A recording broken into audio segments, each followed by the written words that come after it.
Hi guys, एक बार फिर से स्वागत है आप सभी का। हमारे पास काफ़ी कस्टमर्स ऐसे भी आते हैं जो बोलते हैं कि योगेश भाई, हमने इंडिया से टर्की का टूरिस्ट वीज़ा अप्लाई किया था लेकिन हमारा रिजेक्ट हो गया। ठीक है, और एक नहीं बहुत सारे आते हैं।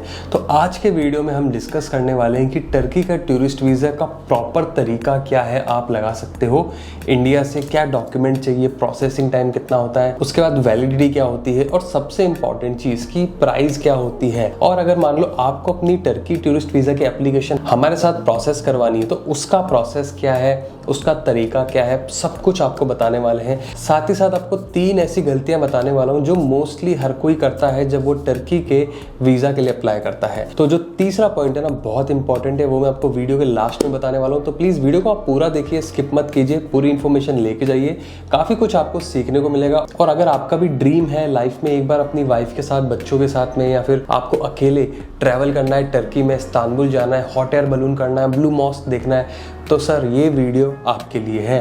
तो प्लीज़ वीडियो को पूरा देखिए। तो करते वीडियो की शुरुआत करने से पहले बताना चाहूँगा, मेरा नाम है योगेश, चैनल का नाम है योगी द इन्फो गुरुजी, और हमारा काम है आपका ट्रैवल एक्सपीरियंस बेस्ट करना, बेटर भी नहीं बेस्ट करना। चाहे आप हमसे वीज़ा लो, होटल लो, पैकेज लो, कुछ भी लो।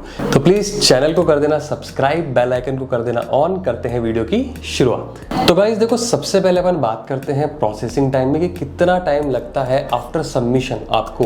क्योंकि देखो, इसमें एक चीज़ आपको समझनी पड़ेगी, इसमें लिया जाता है अपॉइंटमेंट। ठीक है, ये ऐसा नहीं है ऑस्ट्रेलिया या कनाडा की तरह नहीं है बस आपने डॉक्यूमेंट दिए और लगा दिया। इसका प्रोसेस ऑलमोस्ट मिलता जुलता है शेंजन कंट्रीज की तरह, like France, Germany, Italy, Switzerland, Norway, European countries की तरह, जहाँ पे अपॉइंटमेंट लेने पड़ते हैं और फिर उस अपॉइंटमेंट डेट पे आपको जाके डॉक्यूमेंट सबमिट करने पड़ते हैं। कहाँ पे? एम्बेसी में। जो भी आपके स्टेट के आसपास एम्बेसी होगी, चाहे आप दिल्ली में हो, मुंबई में हो, गुजरात, आगरा, कहीं भी आप रहते हो, कोलकाता, बैंगलोर, तो आपके आसपास की जो होती है वहां पे जाके आप जिस दिन सबमिट करते हो ना, उस दिन से आप कैलकुलेट कर लो 15 दिन। वैसे यूजुअली मैं आपको बताना चाहूँ, हमारे जितने भी टर्की के टूरिस्ट वीजा अप्रूव हो क्या है, पिछले 10 वीजास की मैं बात करूं तो वो विद इन 10 डेज आ गए हैं। बिकॉज देखो, हमारे डॉक्यूमेंटेशन में ना क्लियरिटी होती है, आगे वाले ऑफिसर को पता है, yes it's very clear and transparent, कि हम डॉक्यूमेंट इस तरह से बनाते हैं कि आगे वाला ऑफिसर कंफ्यूज ना हो। देखो, जितना क्लियर और ट्रांसपेरेंट डॉक्यूमेंटेशन को रखते हैं ना, उतना ज़्यादा रेशियो अप्रूवल के बढ़ जाते हैं। अगर आप वीज़ा ऑफिसर को ही कंफ्यूज कर रहे हो, घुमा रहे हो, फिरा रहे हो, कवर लेटर कुछ और बोल रहा है, आइटनरी आपकी कुछ और बोल रही है, ये कुछ और बोल रहा है, वो कुछ और बोल रहा है, तो सर आगे वाला कंफ्यूज ही होगा ना, फिर वो आपका वीज़ा अप्रूव कैसे करेगा, आप खुद सोचो। ठीक है, तो अब अगर अपन बात करते हैं वैलिडिटी, तो मोस्टली जितने भी टर्की के टूरिस्ट वीज़ाज अप्रूव होते हैं वो आपको मिलते हैं 90 डेज की वैलिडिटी के साथ में। मोस्ट ऑफ द केसेस में 90 डेज मिल जाता है।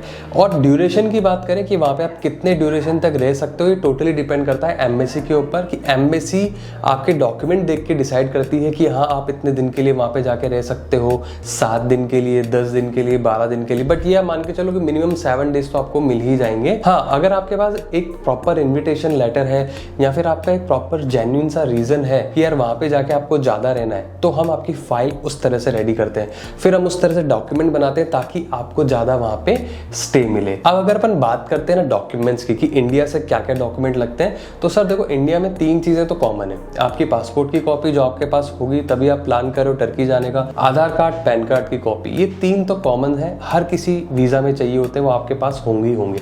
ठीक है, उसके अलावा क्या चाहिए? उसके अलावा चाहिए होता है 6 मंथ का बैंक स्टेटमेंट, जिसमें थोड़ा बहुत अच्छा बैलेंस होना चाहिए। देखो, बैलेंस होगा अकाउंट में, क्लोजिंग बैलेंस, तभी तो आपका वीजा अप्रूव होगा।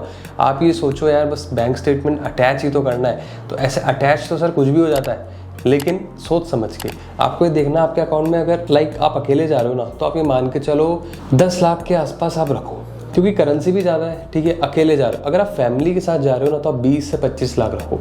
ये पैसा आपका है, आपको मिलना है, ना एम्बेसी लेगी, ना हम लेंगे, ना कोई और लेगा, ये आपके अकाउंट में दिखना चाहिए। जैसे ही वीज़ा अप्रूव हो जाए, निकाल लो, खत्म।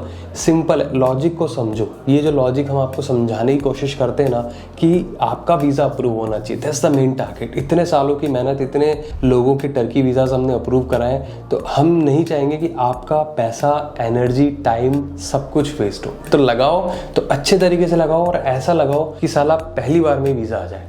उसके अलावा चाहिए होता है NOC from the company. NOC मतलब नॉन ऑब्जेक्शन सर्टिफिकेट। मतलब आप मान लो कहीं पे जॉब कर रहे हो तो आपको अपने एम्प्लॉयर से, जो आपका बॉस है, उससे एचआर से अपना लेना होगा एनओसी। एनओसी का फॉर्मेट हम आपको दे देंगे, बहुत सिंपल होता है, आपको दे देंगे। सिर्फ आपको अपने कंपनी के लेटर हेड पे उसको प्रिंट करना है, साइन करना है और हमें भेजना है, दैट्स इट। उसके अलावा चाहिए होता है 3 साल का आईटीआर रिटर्न, पिछले 3 साल का आईटीआर मतलब इनकम टैक्स रिटर्न। वो आप ऑनलाइन जाके निकाल सकते हो, इट्स वेरी इजी। अगर आपको नहीं पता है तो हमारी टीम से आप डिस्कस कर सकते हो, नंबर्स आपको दिख ही रहे हैं। तो ये होता है जब आप जॉब करते हो। अगर मान लो आपका बिजनेस है, आप बिजनेस है आपका इंडिया में लाइक, तो उसमें सारे डॉक्यूमेंट सेम चाहिए। सिर्फ एनओसी छोड़ के आपको देना है अपना जीएसटी सर्टिफिकेट अगर आपके पास है तो, और या फिर एमएसएमई सर्टिफिकेट जो आपके पास होगा ही होगा, तभी तो आपने बिजनेस स्टार्ट किया इंडिया में। तो ये डॉक्यूमेंट्स की रिक्वायरमेंट होती है। अब ये तो देखो मैंने आपको डॉक्यूमेंट बताया, अब आपके मन में 50 सवाल और चल रहे होंगे कि यार डॉक्यूमेंट ये नहीं है तो क्या होगा, बैलेंस इतना नहीं है तो क्या होगा, वो नहीं है तो क्या होगा। तो उसके लिए सीधा सिंपल सा है, उसके ऊपर मैं वीडियोस बना सकता हूँ और अच्छे खासे बना सकता हूँ, बट उसमें होगा क्या, काफ़ी कुछ आपको देखना पड़ेगा और काफ़ी बड़े बड़े वीडियोस बन जाएंगे। तो आप हमारी टीम से डिस्कस कर सकते हो। टीम का नंबर आपको दिख ही रहा है स्क्रीन पे, बस उनको कॉल करना है, व्हाट्सअप करना है, या आप ऑफिस आ सकते हो। जो कंसल्टेशन का हम कोई चार्ज नहीं करते हैं, फ्री कंसल्टेशन है। आपको लगता है येस वी आर जेन्युइन तो आप प्रोसेस कराइए, नहीं तो कोई दिक्कत वाली बात नहीं है। तो ये डॉक्यूमेंट की रिक्वायरमेंट होती है। अब मैं आपको बताता हूँ कि जब आप ये डॉक्यूमेंट्स हमको देते हो उसके बाद क्या होता है। देखो उसके बाद ना आपके सारे डॉक्यूमेंट 3 फनल से होके गुजरते हैं। पहला funnel sales team. Sales team को आप भेजते हो, सेल्स टीम रिव्यू करती है, चेक करती है, कुछ भी ऊपर नीचे होता है तो आपको बता देती है, ये है वो है, सारी चीज़ें आपको क्लियर कर देती है। उसके बाद में वो डॉक्यूमेंट जाते हैं टाइपिंग टीम के पास। टाइपिंग टीम क्या करती है, टाइपिंग टीम आपके अपॉइंटमेंट लेती है, cover letter, itinerary, hotel, flight, dummy, insurance सब कुछ आपको करके देती है। और उसके बाद में वो फाइनल जाके जाता है सबमिशन टीम पे, जो कि आपको फाइनल रिव्यू देती है डॉक्यूमेंटेशन का और आपको कंफर्मेशन देती है कि yes everything is good to go. और फिर होता क्या है, जिस दिन आपका अपॉइंटमेंट होता है वहां पे आप जाते हो और जो डॉक्यूमेंट, जो फाइल हम आपको देते हैं सिर्फ जाके देनी है, कोई इंटरव्यू नहीं होगा। सबसे बड़ा मिथ तो इंडिया में ये भी होता है कि टर्की के टूरिस्ट वीजा में इंटरव्यू देना होता है। सर कोई इंटरव्यू नहीं होता है, सिर्फ जाना है और डॉक्यूमेंट देने, दैट्स इट, और कुछ भी नहीं करना है। ठीक है, डॉक्यूमेंट भी हम आपको बना के देंगे अगर आप हमसे लगाते हो तो। खुद से लगा रहे हो तो भी डॉक्यूमेंट प्रिपेयर करो, सिर्फ जाके देने हैं। अब आते हैं सबसे इंपॉर्टेंट मैटर पे, जो कि है प्राइस। देखो अगर आप हमसे प्रोसेस कराते हो तो हमारा चार्ज है ना बहुत मिनिमल सा है। मैं आपको जो प्राइस बता रहा हूँ ना उसमें अपॉइंटमेंट भी इंक्लूड है, ठीक है, जो कि है 12,000 रुपीज। सिर्फ 12,000 हम चार्ज करते हैं, जिसमें आपको अपॉइंटमेंट भी हम लेके देंगे, जिसमें अपॉइंटमेंट की कॉस्ट आप मान के चलो 7,000 तो कॉस्ट लग जाती है। उसके बाद में डॉक्यूमेंटेशन जैसे cover letter, itinerary, hotel, flight, dummy, इन सब में भी एक कॉस्ट इन्वॉल्व होती है। तो आप ये सोचो बहुत ही मिनिमल से चार्ज में हम आपको टर्की का टूरिस्ट वीजा लगा के दे रहे हैं। उसके बाद में एक चीज जो आपको कोई नहीं बताएगा, जब आप एम्बेसी में जाते हो ना सबमिशन के लिए, वहां पे 15,000 आपको देने पड़ते हैं, वो एम्बेसी फीस होती है। ठीक है, ये चीज आपको ध्यान में रखना बहुत जरूरी है। वो आपको कोई नहीं बता रहा, बिकॉज हर कोई ये आप चाहता है कि बस पैसे निकालने। देखो हमारा काम है आपको प्रॉपर क्लियर इंफॉर्मेशन देना।